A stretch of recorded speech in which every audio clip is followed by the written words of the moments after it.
यानी इस प्रकार हम कह सकते हैं कि महात्मा गांधी जी का जन्म एक धनाढ्य परिवार में ही हुआ था, एक सुखी संपन्न परिवार में हुआ था।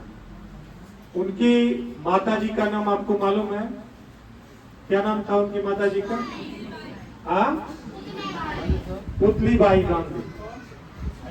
और आपको मैं बतला दूं कि महात्मा गांधी जी के बचपन की पढ़ाई लिखाई स्थानीय विद्यालय में ही हुई और फिर हाई स्कूल की पढ़ाई की।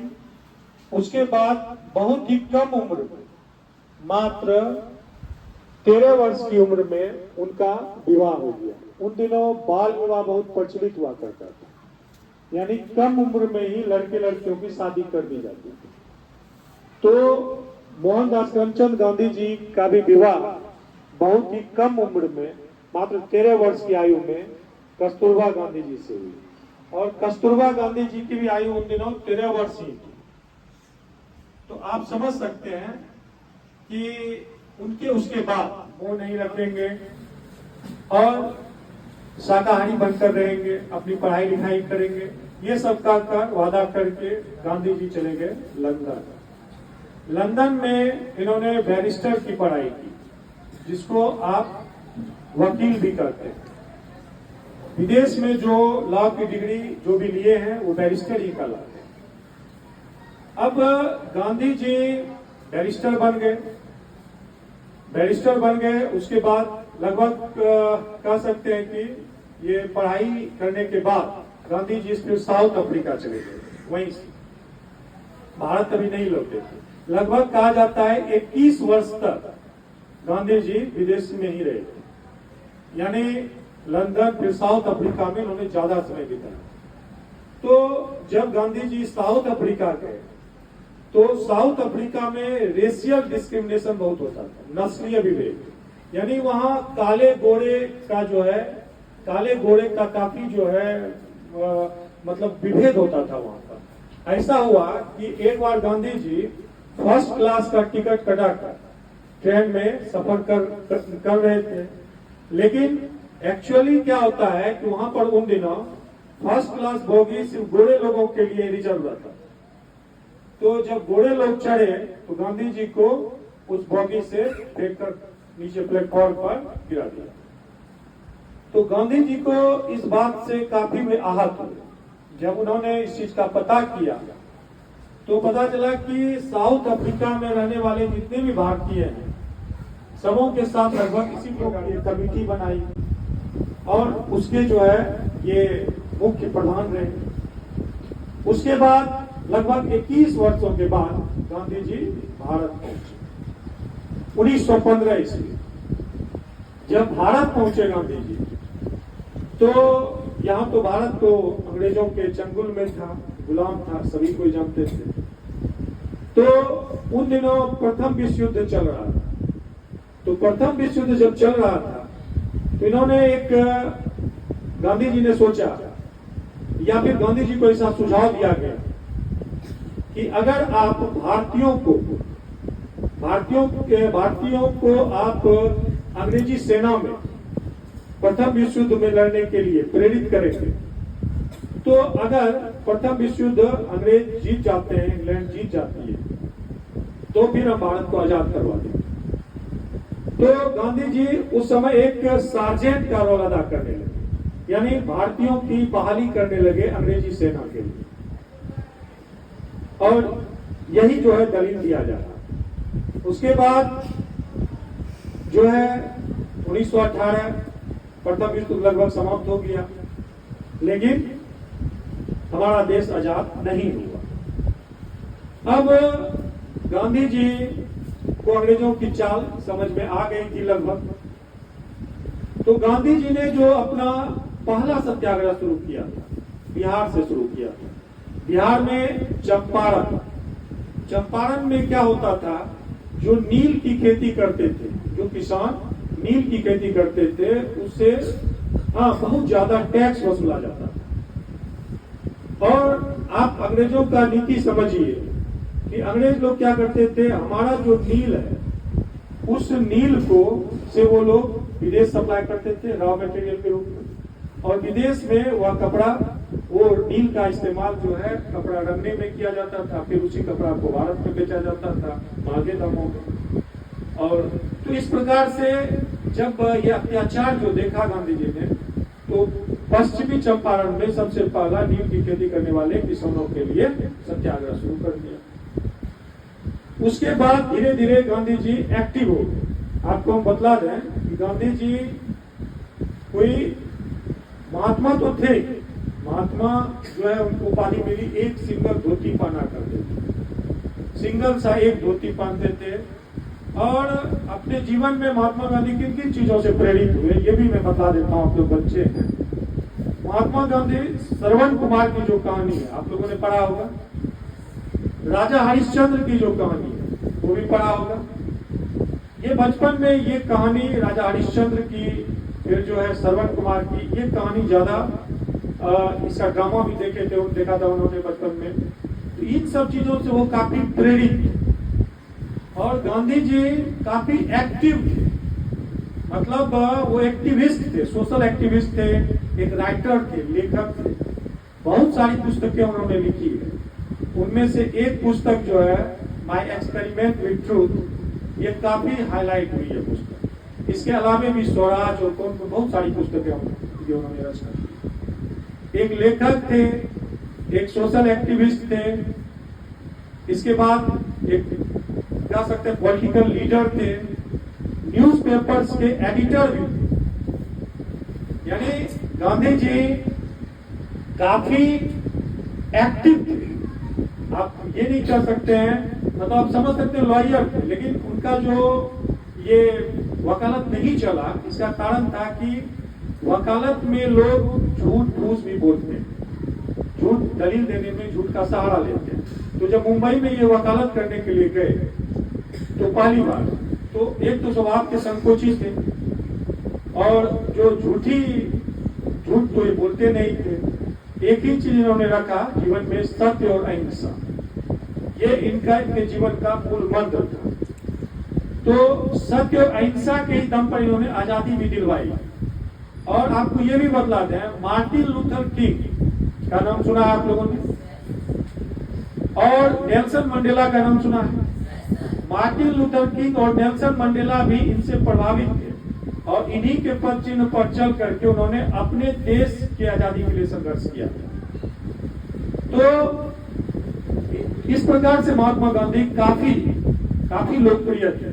आज के डेट में अगर देखा जाए तो अंतर्राष्ट्रीय अहिंसा दिवस मनाया जाता है 2 अक्टूबर को, अंतर्राष्ट्रीय अहिंसा दिवस पूरे विश्व स्तर पर। गांधी जी ग्लोबल लीडर है। इसके अलावे आप देखेंगे कि गांधी जी अपने जीवन काल में बहुत सारे सत्याग्रह किए, बहुत सारे आंदोलन किए। आप उसमें से एक प्रमुख है सविनय अवज्ञा आंदोलन। इसके बाद और भी प्रमुख है दांडी यात्रा उन्होंने किया था, जिसमें उन्होंने अपने साथ वो गए गुजरात, और वहां पे समुद्र के किनारे अपने अनुयायियों के साथ गए, खुद नमक तैयार करवाया, और खुद नमक तैयार करवा के स्वदेशी मेक इन इंडिया इस चीज की मुहिम रखी कि स्वदेशी जो है लोग जो है, जैसे उन्होंने आह्वान किया था, एक उन्होंने आंदोलन भी चलाया था कि विदेशी जो भी कपड़े हैं उसका बहिष्कार करेंगे। यानी उन्होंने लोगों से अपील किया था कि सभी लोग खुद जो है अपने अपने घरों में चरखा रखें। चरखा तो आप जानते हैं गांधी जी का साथी था। तो वो जो सबसे अपील किया था कि आप लोग चरखा रखें, चरखा रख करके खुद जो है सूत काटें, खुद जो है वस्त्र तैयार करें। तो उस समय जो हमारी माएँ बहनें थी वो तैयार भी करती थी। और इसके अलावे जैसे स्वदेशी नमक का इस्तेमाल करें। तो यानी विदेशी सामान का के बहिष्कार पर गांधी जी बल दिए थे। इसके बाद फिर आपने देखा गांधी इरविन पैक्ट हुआ था 1931 में, जिसमें से सविनय अवज्ञा आंदोलन में जो सब कैद कर लिए गए थे, उन सबको छुड़ाया भी गांधी जी ने। गांधी जी अनशन को अपना प्रमुख हथियार एक तरह से बनाए हुए थे और सत्य अहिंसा के मार्ग पर टिके हुए थे। यह मार्ग उतना आसान नहीं होता है, इसलिए देश को आजाद करवाने में आप देख रहे हैं बहुत लंबा समय लगा। 1915 से लगभग एक्टिव थे गांधी जी, 1947 में जाकर आजादी हुई। हालांकि भारत को आजाद करवाने में हमारे जो क्रांतिकारी सुभाष चंद्र बोस, भगत सिंह, राजगुरु, सुखदेव और कई बहुत सारे नेता, बहुत सारे क्रांतिकारी का योगदान है, उसको हम भुला नहीं सकते, नजरअंदाज नहीं कर सकते। लेकिन गांधी जी का भी जो रोल है इसको भी हम भुला नहीं सकते। खास करके 1942 ईस्वी जब इन्होंने ए अंग्रेजों भारत छोड़ो का नारा दिया, उसके बाद 1947 में आप जान ही रहे हैं कि हमारे देश को आजादी मिली। इनके जीवन में कुछ विवादास्पद भी बातें आई। उनमें से आप जानते होंगे कि 1948 30 जनवरी 1948 को बिरला हाउस गांधी जी नाथूराम गोडसे ने गांधी जी की हत्या कर दी थी। और नाथूराम गोडसे एक राष्ट्रवादी हिंदू थे, हिंदू महासभा से बिलोंग करते थे। उनका मानना था कि गांधी जी ने पाकिस्तान, जिस समय बंटवारा हो रहा था हिंदुस्तान पाकिस्तान का, उस समय पाकिस्तान का फेवर किया था। तो इससे आहत होकर के उनका जो दलील है कि इससे आहत होकर के उन्होंने गांधी जी की हत्या कर दी। इसके बाद तो आप फिर देश आजाद हुआ, आप सारा चीज देख ही रहे हैं। गांधी जी के नाम पर अभी जो है हमारे देश में कहा जाता है गांधी जी को 2-3 बार नोबेल प्राइज के लिए भी नॉमिनेट किया गया था, लेकिन इन्होंने नोबेल प्राइज नहीं लिया। इसके अलावा भी आजादी के बाद जो हमारा देश है, हमारा देश अगर आज आजाद है, इसमें बहुत बड़ा देन है महात्मा गांधी जी का। आज बहुत सारे लोग बहुत सारी बातें बोलते हैं।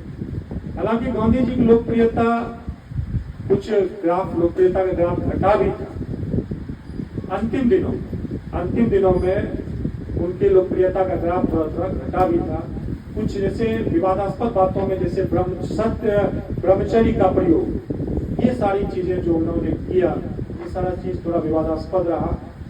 इसके लिए सरदार पटेल ने भी उन्हें मना किया था और आचार्य विनोबा भावे जी ने भी उन्हें मना किया था। तो ओवरऑल सब मिला करके महात्मा गांधी जी का जो रोल है, ठीक है, इसको नकारा नहीं जा सकता। आप लोग सीधा मत देखिए कि एक बूढ़ा आदमी है, चश्मा पहने हुए है, एक धोती पहनते हैं, हाँ, एक लाठी लेते हैं, बस यही महात्मा गांधी। ये क्या किए होंगे? ऐसी बात है। महात्मा गांधी बोले ना, एक बहुत एक्टिव थे, एक समाज सुधारक, social activist, writer, political leader, editor, बहुत सारे गुण थे। विदेशों में भी 21 वर्ष तक यूं समझिए कि उन्होंने रहे, पढ़ाई लिखाई किया और उसके बाद जब लौटे तो फिर धीरे धीरे आपकी सारा कहानी आप जान ही रहे हैं। आज जो है हम उनका जन्मदिन मना रहे हैं, श्रद्धांजलि अर्पित कर रहे हैं। अब थोड़ा हम प्रकाश डाल देते हैं। हाँ, श्री लाल बहादुर शास्त्री जी। श्री लाल बहादुर शास्त्री जी का जन्म 2 अक्टूबर 1904 ईस्वी 2 अक्टूबर 1904 ईस्वी को आज के ही मुगल सराय नामक स्थान में हुआ था। लाल बहादुर शास्त्री जी का जो बचपन था वो आर्थिक तंगियों से गुजरा था, गरीबी थी। ऐसा भी कहा जाता है कि लाल बहादुर शास्त्री जी जो पढ़ने के लिए जाते थे तो बीच में कोई नदी पड़ती, उस नदी को तैर कर, उस पार में स्कूल हुआ करता था, तैर करके उस पार जाते थे, वहां फिर जो है पढ़ाई लिखाई करके फिर लौट जाते। इस प्रकार से इनकी पढ़ाई लिखाई, बचपन गरीबी में बीता। लेकिन गांधी जी से, एनी बेसेंट से और भी बहुत सारे लीडर से ये काफी प्रभावित थे, लाल बहादुर शास्त्री जी। और गांधी जी से प्रभावित होने की वजह से 1920 के बाद गांधी जी ने जितने भी आंदोलन छेड़े, सत्याग्रह और भी ज्यादा सारे आंदोलन, सबों में इन्होंने बढ़ चढ़ कर हिस्सा लिया, जेल भी गए और आजादी तक संघर्षरत रहे, गांधी जी के साथ रहे। जब देश आजाद हुआ तो पहला जो रेल मिनिस्टर है अपने देश का वो लाल बहादुर शास्त्री। उसके बाद फॉरेन मिनिस्टर भी बने, विदेश मंत्री। फिर उसके बाद देश का भारत देश की जो कमान है इनके हाथों में आई, लाल बहादुर शास्त्री जी के हाथों।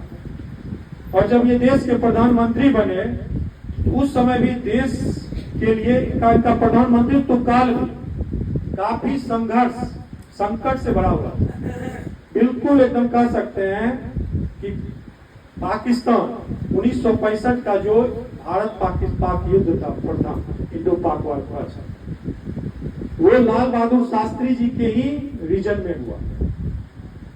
जिस समय जय जवान जय किसान का नारा दिया था, सुने जय जवान जय किसान का नारा? उस 1965 युद्ध में पाकिस्तान को धूल चटाने में हमारे लाल बहादुर शास्त्री जी का बहुत बड़ा योगदान।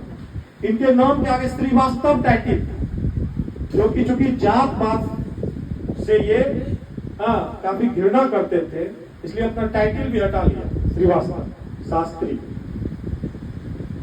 यानी ना कोई टाइटल से रहता ना, कोई सिंह, कोई यादव, कोई कुछ मंडल, कुछ लिखाते हैं, उससे थोड़ा सा भावना मन में आता है, विभेद पैदा होता है। इन्होंने टाइटल को भी किया। और जब ये देश के प्रधानमंत्री बने, पाकिस्तान ने युद्ध छेड़ दिया। वो तो कश्मीर को सब दिन लूटना चाहता है। डटकर इन्होंने मुकाबला किया। छोटे नोटे कद के थे, 5 फीट लगभग हाइट।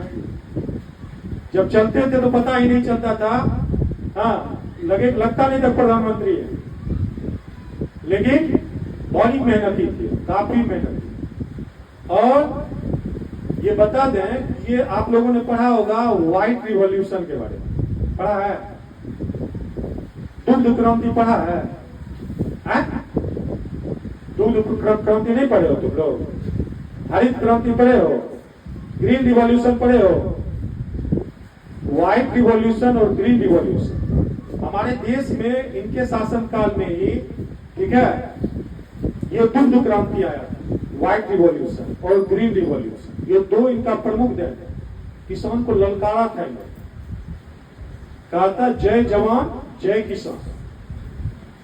और किसान, और जब ललकारा तो देश में हरित क्रांति आई, दुग्ध उत्पादन हुआ, देश अकाल से गुजर रहा था। उस अकाल से गुजर ऐसा हुआ था, जिसमें अकाल पड़ा था, कहा जाता है लाल बहादुर शास्त्री जी खुद एक वक्त ही खाना खाते थे और लोगों से अपील भी किया था, एक दिन का सब उपवास रखें, उपवास रखेंगे तो एक दिन का अनाज जो है दूसरे दिन फिर जो है एक दिन का उपवास रखेंगे तो हमारा जो अनाज है वो उसका भंडारण सुरक्षित रहेगा। ऐसी स्थिति आई थी उन दिनों। उसके बाद जब इन्होंने जय जवान जय किसान का नारा दिया, हरित क्रांति आई, दुग्ध क्रांति आई, तो फिर जो है हमारा जो देश है धीरे धीरे आर्थिक समृद्धि की ओर बढ़ने लगा। और इनकी जो मृत्यु है, निधन, वो भी काफी विवादों में घिरा हुआ है। इन्होंने कहा जाता है कि हार्ट अटैक से, ठीक है, कार्डियक अरेस्ट से इनकी मौत हुई। ताशकंद उज्बेकिस्तान उन दिनों यूएसएसआर का, सोवियत संघ का हिस्सा हुआ करता। वहीं पर जब ये समझौता करने के लिए गए थे तो कहा, बहुत सारी बातें कही जाती है। कोई कहा जाता है कि इनको दूध में या किसी चीज में जहर दे करके मार दिया गया था। कोई कहता है कि ये जो समझौता हुआ, इस समझौता से ये इतने आहत थे, दुखी थे, कि उसको बर्दाश्त नहीं, टॉलरेट नहीं कर पाए, जिसके कारण जो है इनका जो है निधन। तो लाल बहादुर शास्त्री भारत के अनमोल रत्न और जीवन पर्यंत ये देश के लिए समर्पित रहे। तो ऐसे दोनों महापुरुषों की आज जयंती है, एक साथ है, इसलिए 2 अक्टूबर और भी जो है महत्वपूर्ण हो जाता है भारतीयों के लिए। ऐसे आज के दिन राष्ट्रीय अवकाश होता है, 3 दिन का अवकाश रहता है, जिसमें आज का जो है ये 15 अगस्त, 26 जनवरी और 2 अक्टूबर राष्ट्रीय अवकाश रहता है। ठीक है, तो आप लोग जब बड़े होंगे, ठीक है, या तो आप लोगों को मैं इतना ही कहूंगा, ये YouTube, सोशल मीडिया, ये सब पे ज्यादा भरोसा नहीं करना। पुस्तक पढ़िए, गांधी जी की जीवनी के बारे में, ठीक, लाल बहादुर शास्त्री जी की जीवनी के बारे में, भारत के इतिहास के बारे में, ठीक है, फिर जो है किसी कंक्लूजन पर पहुंचना चाहिए। समझ गए ना आप लोग?